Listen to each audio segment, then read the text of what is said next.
your cat's expert chat. Upgrade your cat's lifestyle. So everyone, thank you for coming into the part 2 of this episode. Now, we're back here with Jillian Gallimore again. And for those of you who missed the part 1 of this, I would highly recommend you to go back to watch it.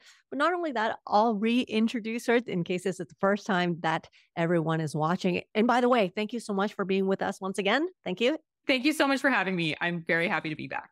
No, thank you for having you back again. So let me get into her bio one more time. Jillian is a founder of The Healthy Feline, a science-based and nutrition-forward virtual consultancy that is aimed at helping cats and their humans live better lives together.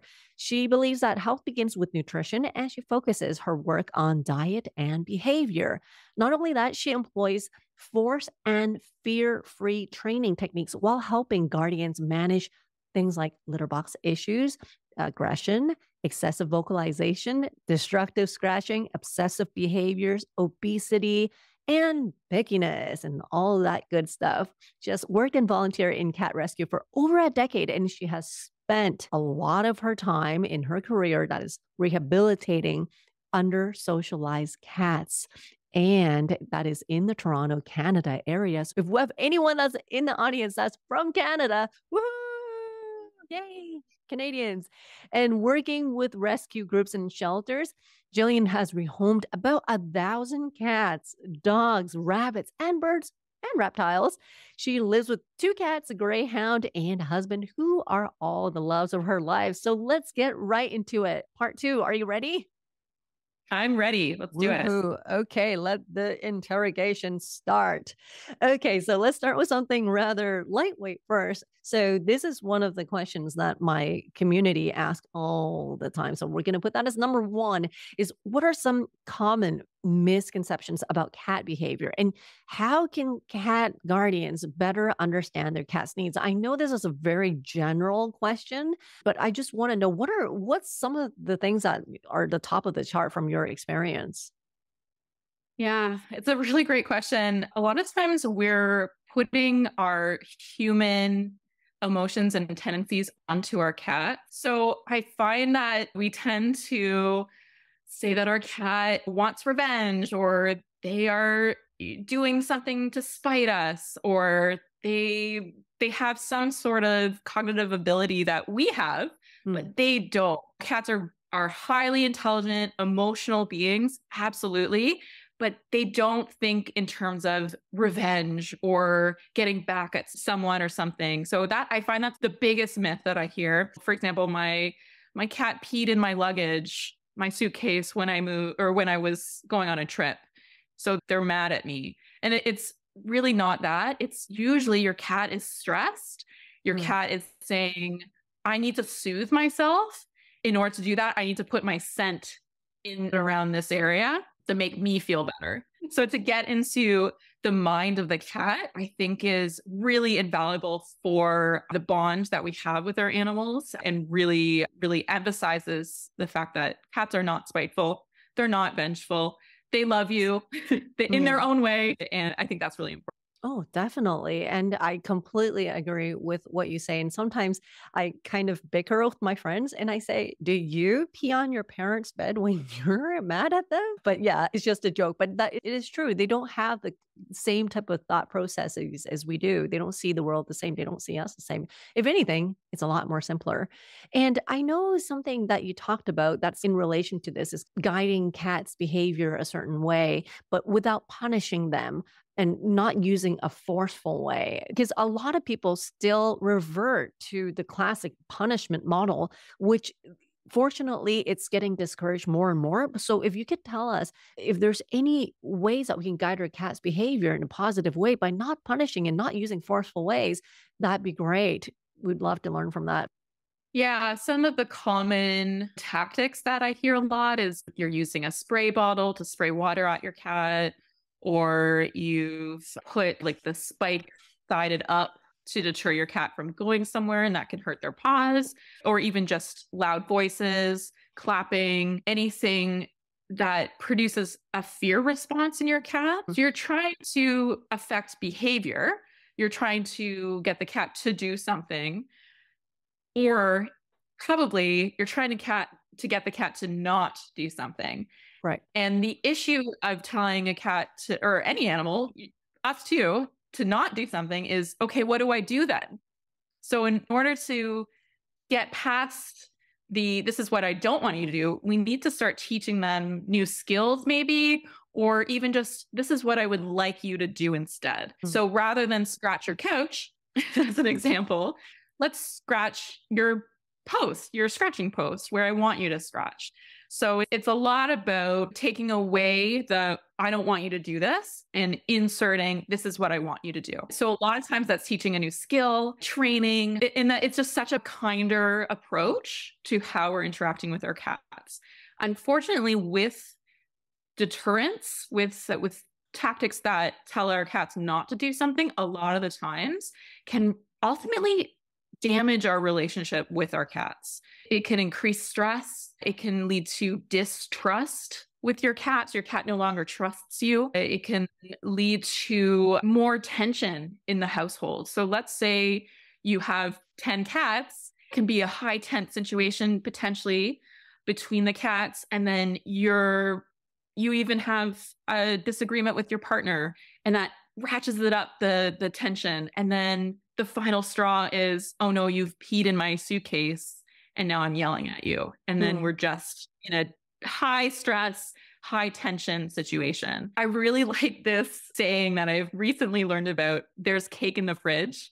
So there's not literally cake in the fridge, but if we're in a high tense situation, let's say our cats are staring at each other or we're frustrated, all the normal, typical emotions that we all feel, rather than doing what we normally do, let's go have cake in the fridge. Let's go to the fridge and get some cake.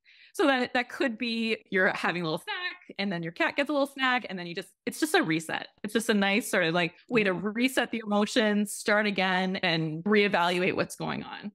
Unfortunately, a lot of the times behavior is medical based. So there's a pain associated with the behavior. Using these deterrents, you're not addressing the underlying reason for it anyways. So that's my big overall take on punishments and deterrents and using high stress response. Oh, completely agree. I think you just actually summed up very nicely in a nutshell, because filtering the medical stuff aside, if they're acting out because they're not feeling good, that's understandable. But redirection works just as well. Sometimes it's not even, as you said, punishment. Even in the human world, it backfires and it causes a lot of resentment. Whereas, who can say no to bringing in a 6-pack of beer, right? Let's change that subject and let's do some Netflix and beer. Same thing in the human world, right? You just reset that mood. Same thing for cats. Whip out the favorite toys and the favorite treats. We're good. Now, another thing is, how can a cat parent address behavior issues that arise from changes in the home environment, such as moving to a new house, such as introduction of new family members, new pets, new cats? What can we do to address those behavior? Hopefully it's transient, but it's pretty stressful when it happens. What suggestions do you have for that? Yeah, it's a really common occurrence. We all have change in our life. We go through transitions of whatever sort. It's very common. And your cats, I don't know what happens.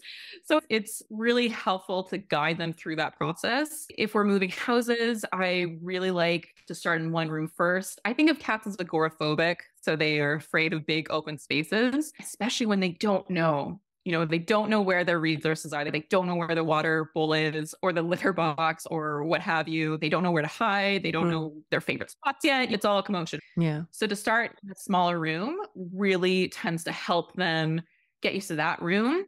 You can call it a sanctuary room. You can call it a safe room, whatever. And then they can expand their territory from there. So I really like to do that. And the amount of time in that one room really depends on the cat. It could be one day. It could be a month. Really depends on the cat. As long as they're eating well, they're using the litter box, and they're interacting with you in the way that's typical for them, great. And they're asking to go out, great. They can explore the house at that point. So in terms of other sort of tips that I would have, how about like new members?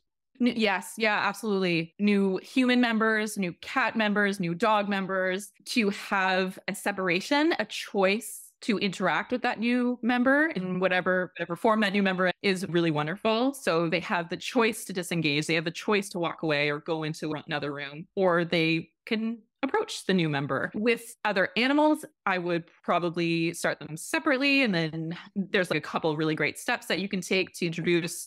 A lot of it is scent based. So we want to have scent exchanges between cats.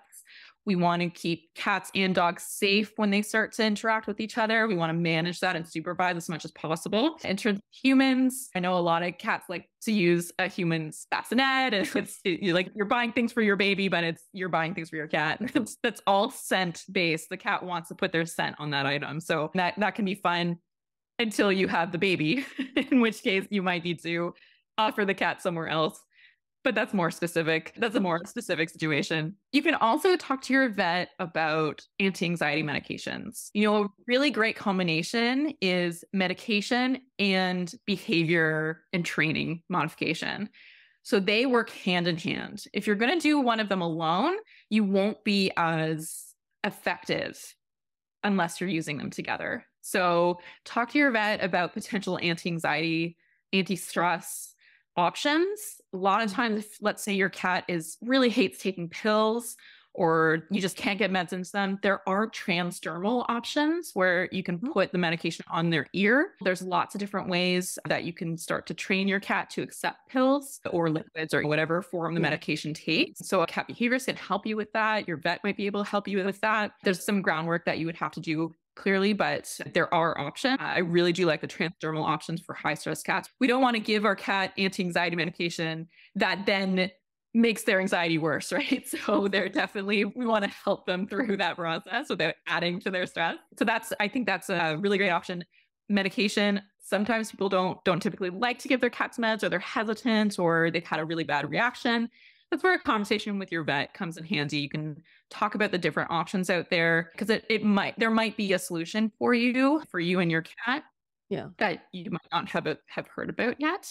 And then using that with training, behavior modification, teaching them new skills is really effective. Those two together. Completely agree. I guess it depends on if they need it, but some cats are just so anxious that giving them the medication probably is a better option. I'm not saying that works for all cats. Some cats are probably okay just with the behavior modification, or just with the sensitization, or even just with things like Feel Away. But yes, you are right with some more extreme ones that sometimes the downsides of giving medicine will offset for that. Completely agree, but do talk to the vet. Now, another thing is, can you explain the concept of socialization? I guess that kind of falls under the behavioral things that people talk about. Now, this is specifically when we're talking about kittens, because you know how there's a golden period, a critical period when their socialization is developed, how many weeks and how many weeks. A lot of people don't really think about that too much. They just know that generally when you have cats as kittens, they bond with you easier, but that's really an overgeneralization. Can you talk a little bit more about the importance of that and what to expect? And also when we're adopting these cats during this period, can you just go into that a little bit? That's a big question. Oh, definitely. Hopefully I'll keep on track, but with socializing kittens, we're typically, in my experience in Canada and Toronto and Ontario, we typically are getting a 4-month-old cat or so as the youngest, sometimes 3.5 months. And that's a really great time to introduce your cat to everything it will see as an adult in your household. Mm. So whether that's children or other dogs or the sound of the microwave, it's really great to start them young. And so they're more adapted to that particular potential trigger later in life. Makes your life a lot easier, makes their life a lot easier.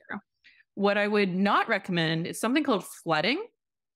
Okay. And that's when you're putting yourself, your animal, whatever being, in a situation where they are uncomfortable with the purpose of getting them to be comfortable. So let's say I'm really scared of spiders and I am put in a room full of spiders. That's too extreme. I'm not going to feel very good, but there will come a time when I'll think to myself, and my brain will just be like, okay, this is my reality now. But I haven't learned anything new. I haven't learned that spiders are okay. I haven't learned that I'm okay, but I have learned to not react to the spiders. So I've cut off my communication. So now I'm not going to tell you when I'm uncomfortable. I'm just going to deal with it. You're It's just called going to learn. suffer. Yeah, exactly. So it's something called learned helplessness. And Yes. yeah. Or you could also call it fawn. So we talk about like fight or flight response. And then there's also a freeze response and also a fawn response where it's all appeasement. So where like cats will groom themselves or look away or their usual appeasement behaviors. And really it's because they don't know what's going on. They're uncomfortable and they haven't been taught anything. They have no new skills. When I'm put in the room of spiders, I haven't been taught anything. Alternatively, we could do a situation where I see a spider from a distance that I am comfortable with, let's say across the room. I'm fine with seeing a spider. And I got a chocolate bar. I'm going to feel way different. Yes. I'm going to feel way different about that spider if that keeps happening. If I keep seeing a spider and I keep getting a chocolate bar, I'm going to feel way better about that spider. And then eventually I'll get closer and closer to that spider and I'll feel comfortable with it. And then maybe I'll start to learn more about the spider and it's really cute and it has little spots and it's furry and I know generally people hate spiders, so I won't get any more descriptive, but it's about bringing that cat into the position where they are comfortable and then testing at that boundary. Yeah. So you're finding that level in which they're open to learning new things, but they're not so scared and not so freaked out that they're not going to learn anything and they're just going to deal with it. Yeah. So it's a very hard balance to create. I find a lot of times when I'm socializing kittens or when I have a under-socialized adult cat and I start to pet it and it's allowing me to pet it, but the question becomes, is it enjoying it or is it just learned helplessness? Oh, yes. So, yes. Yeah. That is very important. A lot of people don't realize that. There's a saying that we have in Cantonese. It's called "sao ba," meaning it means you've accepted your fate. You're just going to stand there and take a hit, knowing you can't do anything. You become the target. The knife is coming. You can't dodge anymore. And you're like, pff. That's kind of like the learned helplessness you were talking about. Completely agree. It doesn't mean that person's not afraid of flying knives. They've just given up on life. Exactly. Now, elaborating a little bit on that, I know in all places, sometimes people would bring in an absolute feral cat thinking that they can socialize that cat. Can we just give a little quick blurb about it? I know that could be an essay in its own, but can we just have a quick little PSA that not all cats that we see are suitable to bring into the house because feral cats are not meant to be domesticated and they can't be domesticated. Can we go a little bit into that just so that people know that exists? Yeah, absolutely can exist. And this is the reality of domesticating an animal, but not necessarily taking care of it. And that's on us as humans. That was not an individual judgment.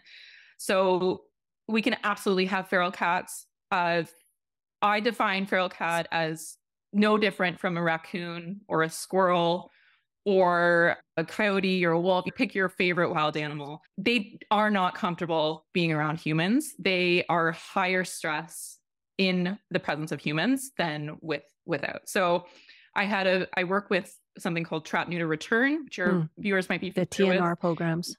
TNR programs, yeah. So we neuter them and then we release them. I get a lot of cats before they're released for assessment. And I had one cat who gave me nothing. She just sat. She was recently spayed, so I had to give her some time, but she just sat there. Her pupils didn't change. Her whiskers didn't change. The only thing that changed with her when I tried to approach her, and I only caught it on video, was that her breathing rate increased. So that's a stress response. Yeah. So we ended up releasing her and she's way better off. She has a colony caretaker. She's protected. She's fed. She's good. So it can definitely be feral cats. Unfortunately, we can't save them all, but what we can do is spay and neuter. Spay and neuter. TNR programs save lives, and that's key. Yeah. Completely agree. That's why a lot of times when we see the cat rescue videos, people are like, why is it so cruel that they put the mom back outside and kept all the babies? I'm like, no, that's because the babies still have a chance to get domesticated, whereas the mom is already feral. There's no way you can keep her inside with her being happy. That is not good. Completely agree. And that is something that's people just have to, we just have to accept. Just because a cat is outside sometimes, it doesn't mean they're pitiful. It means they live outside. Like, for example, like Tarzan. Tarzan is supposed to be in the jungle. Right? If I bring Tarzan in my house, I don't think Tarzan's gonna be very happy. So just as a comedic example, but I guess everyone get the idea. Now you mentioned about the stress response. That's a question that I want to ask is how can cat parents tell if the cat is stressed out? You talked about one of them, which is the labored breathing, breathing faster. And that's part one of the question. What are some common signs and how can we help them get more relaxed? Can you just tell us a few pro tips so that we can be on the lookout? Yeah. So a big one is what I like to call the liquid cat. So the cat is slinking and low to the ground, trying not to be seen. I'm not here. Don't look at me. Don't exist. That is a stressed out cat for sure. Stress cases can also be more extreme in terms of really smelly poops, diarrhea, vomiting, more of a physical response. They can also be, big one is panting. Cat panting is a big deal. That's a big deal.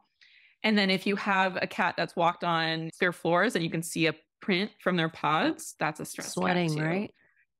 Sweating. Yeah. Cats don't sweat like us. That's a very extreme case. And then urinating and pooping in the situation. An animal is so stressed that if they are doing that, they are beyond. So yeah, we got to really, those are all very extreme cases. If we're talking about household cats, cats who don't come out, they only come out at night when you're not around. They only come out when the dog's away or when the other cats are away, or a lot of times they're holding their urine, so they're not using a litter box because they're scared. And that can lead to other things like urinary tract infections and other medical issues. So you have to be really in tuned to our cat's body language, and learning cat body language is so key. Ears back, whiskers flared, pupils dilated, little scrunched up forehead. They're leaning back on their legs. They're trying not to be seen. All of those are classic signs of a stressed cat. You know what they say, right? Is it the Eminem song? These palms are sweaty. These weak arms are heavy. These knees are weak, palms sweaty. Yep. My mom spaghetti. Yep, exactly. Yep. Vomited already. Mom spaghetti. Yep. He summarized it already. We should use that as a slogan. How to tell if your cat's stressed. So in a nutshell, how can these be treated? Of course, medication is one of them. But before going into the medication, in a nutshell, how can they be treated? Just a few things about that. So number one is providing high places and hiding places. So you got your perches. Yeah, just look at Melody's face. That is amazing. To use your vertical space like that to get them up off the ground is so important. Oh, they're so confident. To provide, exactly. That's where they're most confident. High up. Think of the Lion King, and they're on their little stoop, right? They want to see all the land that is theirs, right? And then I would also provide hidey spaces or hidey holes. You have little cubbies, little covered beds. Anything that they can choose. I'm going to go in here now and it's going to be me time. And that is so important, that choice.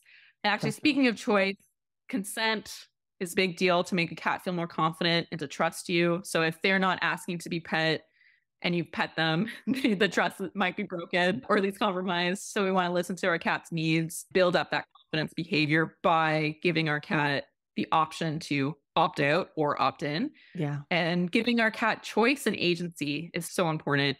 Think about yourself, right? If you could choose what to eat or you don't have a choice what to eat, how would you feel about that? That's maybe not the best terms.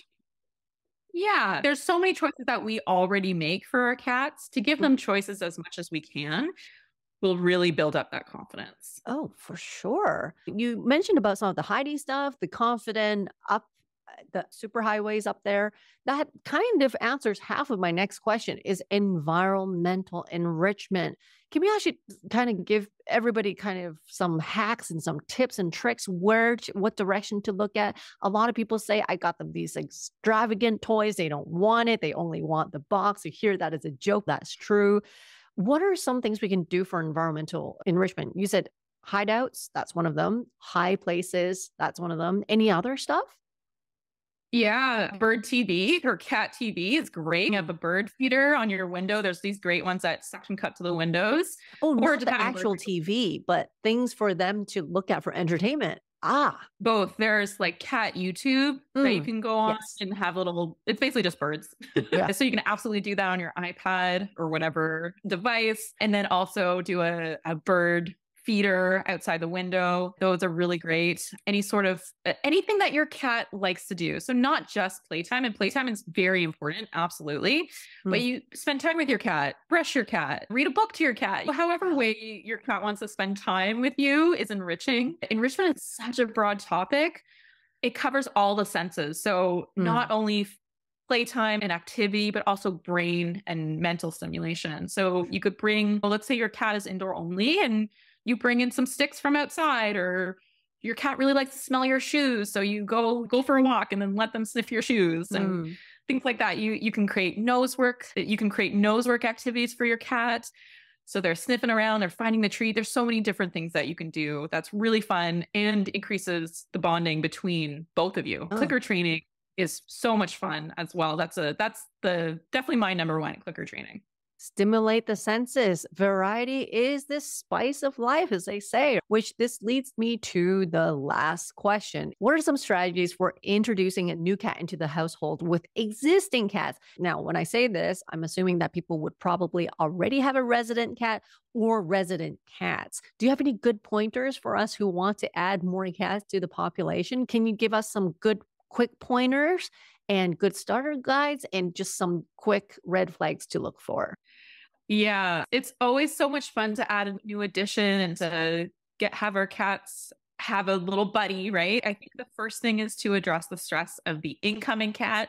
Any change is going to be hard on a cat, right? So I do like putting them in a sanctuary room or a room by itself for as long as they need until they're using the litter box properly, drinking and eating and interacting with you in a way that's typical for that cat. And then the fun begins. And then you can start introductions. And first is scent. You want to do some scent exchanges. You can get a towel that your original cat has been on and give that to the new cat. And then do that with a different towel, but in the reverse. So they each get a chance to experience the other's scent. You can take an old toothbrush and wipe along the whiskers for the new cat, give that to the the resident cat, do that a couple of times and switch them out too. So you can do that over and over again. You can even brush them and have the little tuft of fur and offer that to the resident cat and vice versa. Lots of different ways to introduce scent. And then it's really a matter of supervised introductions. You can crack the door open of that sanctuary room. You can start to play under the door too. That's a really great way to introduce cooperative play together and how to interact with one another. That's before they get to see each other, right? Yeah, exactly. And then they start to associate these fun times with each other too. I know a lot of people like to feed around the door, this like barrier. I don't necessarily like to recommend that just because food is such a precious time for cats that I do like those private dining room situations that we have talked previously in the previous part. But that doesn't mean treats flying all around. Having good positive associations with one another is really great in that initial meeting, and keep things quick and positive. And even just like a 2-minute session once or twice or 3 times a day until you get to know, okay, how are they feeling about each other, testing the waters, and then maybe extend from there and go longer and longer. And I would have them supervised until you trust that they know how to get along with each other. And that doesn't necessarily mean that they're grooming each other, sleeping with each other, or anything like that. But it could just mean that no one's attacking another one, or no one's bugging the other one, or they can coexist in a nice, calm way. So there's no really expectations of them to be cuddling and be best friends immediately. It might come, that would be amazing. But I think having those initial interactions be positive will set them up for success. And what are some signs that the cats are not getting along? Yeah, I think we can all catch the more obvious signs of two cats not getting along: fighting, fur flying, yowling, all of that. The more subtle ones are, I think, where maybe some of us can trip up. It's really important to look at the pathways in between your resources. So let's say you have one hallway and your litter box is at the end of that hallway. Yeah. And one of your cats just sits in that hallway. What is that other cat going to do? Right? He's not going to, challenge this other cat to go down to the litter box, right? So it can lead to, yeah, exactly. They're going to wait until that cat leaves before they use the litter box. So these small sort of logistical pathway situations can really trip us up and lead to conflict. So in that same example, let's say we put another litter box where there's multiple entrances and exits. There's multiple litter box options on every floor. Let's say there's a litter box in every room. The conflict is going to decrease immediately because they're not going to have that opportunity to butt head. Yeah. So we increasing have that your same problem. Oh, see yeah. Right here? Yeah. Do you see this cat tree right here? And do you see that space underneath my desk?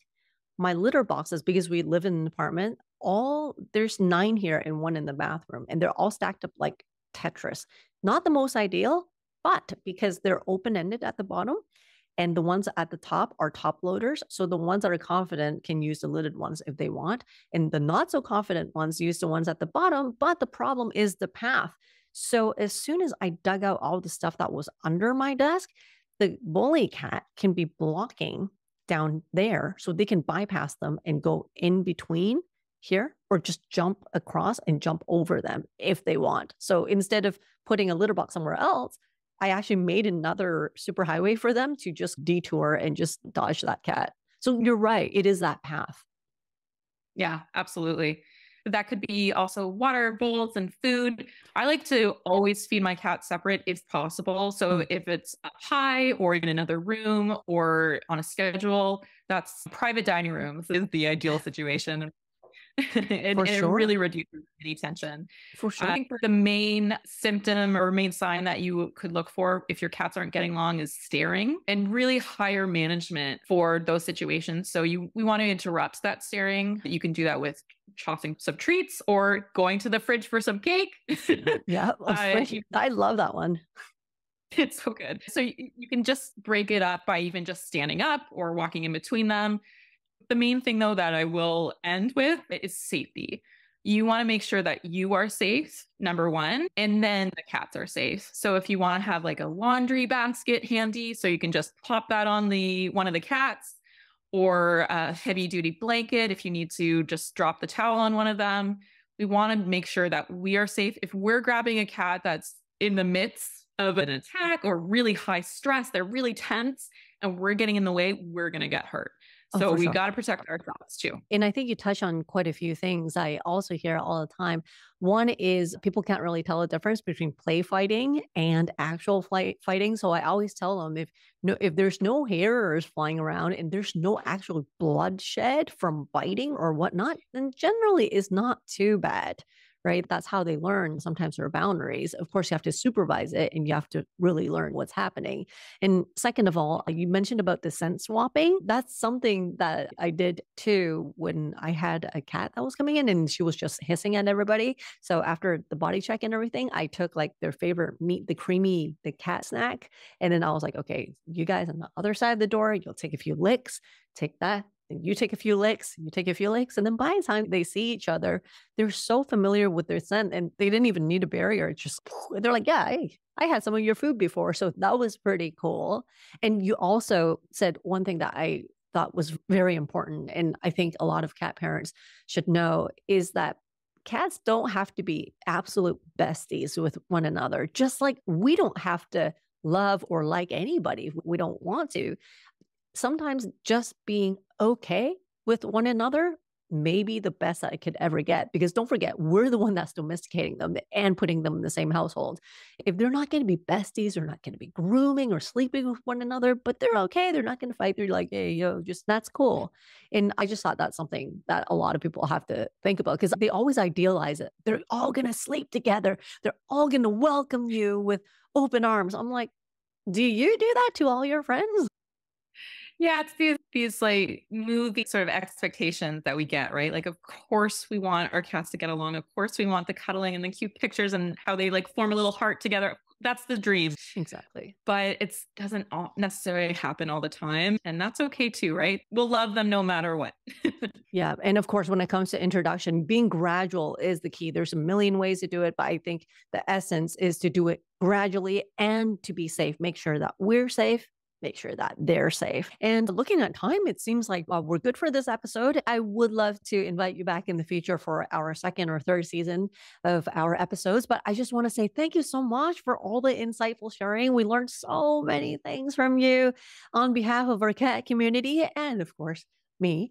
Thank you so much. Thank you so much for having me. This was amazing. I hope you got a little bit of tidbits and a little bit of strategies and tips. And yeah, I'd be happy to come back. Thank you so much. Thank you so much once again. And here, that's a wrap. And until the next episode, everyone, don't forget, like, comment, subscribe for more useful information from our cat experts. All right, that's it. That's a wrap. I'll see everyone soon. Meow.